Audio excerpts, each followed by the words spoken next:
Order ബഹുമാനപ്പെട്ട സഭ assemble ആവട്ടെ പ്ലീസ് തരാം. ബഹുമാനപ്പെട്ട തദ്ദേശ സ്വയംഭരണം എക്സൈസ് പാർലമെന്ററി കാര്യ വകുപ്പ് മന്ത്രി, അങ്ങേക്ക് ശനിയാഴ്ച ദിവസമായ ഇന്ന് സഭ യോഗം ചേരുന്നതിനായി ബന്ധപ്പെട്ട ചട്ടം താൽക്കാലികമായി സസ്പെൻഡ് ചെയ്യുന്ന ഉപേക്ഷ അവതരിപ്പിക്കാവുന്നതാണ്. സാർ,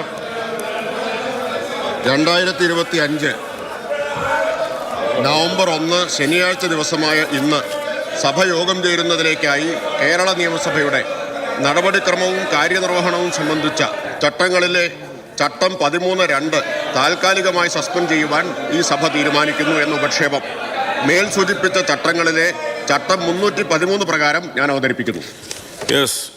ബഹുമാനപ്പെട്ട തദ്ദേശ സ്വയംഭരണം എക്സൈസ് പാർലമെന്ററി കാര്യ വകുപ്പ് മന്ത്രി അവതരിപ്പിച്ച ഉപക്ഷേപം അംഗീകരിക്കാമെന്ന പ്രശ്നത്തെ അനുകൂലിക്കുന്നവർ, പ്രതികൂലിക്കുന്നവർ?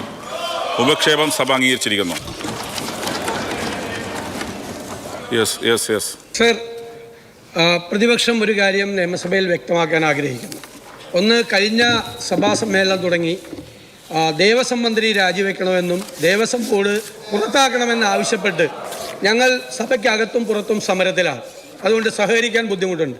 രണ്ടാമത്തെ കാര്യം, ഇന്ന് രാവിലെ എല്ലാ പത്രങ്ങളിലും പരസ്യം വന്ന ഒരു കാര്യം, റൂൾ 300 സ്റ്റേറ്റ്മെൻറ്റ് മുഖ്യമന്ത്രിക്ക് അവതരിപ്പിക്കാൻ വേണ്ടി ചട്ടങ്ങൾ ലംഘിച്ച് ഒരു സഭാ സമ്മേളനം ഇവിടെ കൂടുകയാണ്. എന്ത് പ്രസക്തിയാണ് സാറുള്ളത്?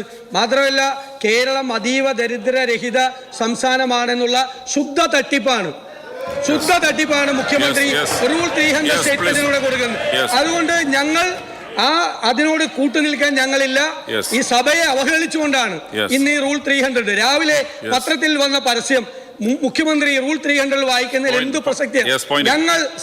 ഞങ്ങൾ അതുകൊണ്ട് ഈ സഭാ നടപടികൾ പൂർണ്ണമായി ബഹിഷ്കരിക്കുന്നു. ബഹുമാനപ്പെട്ട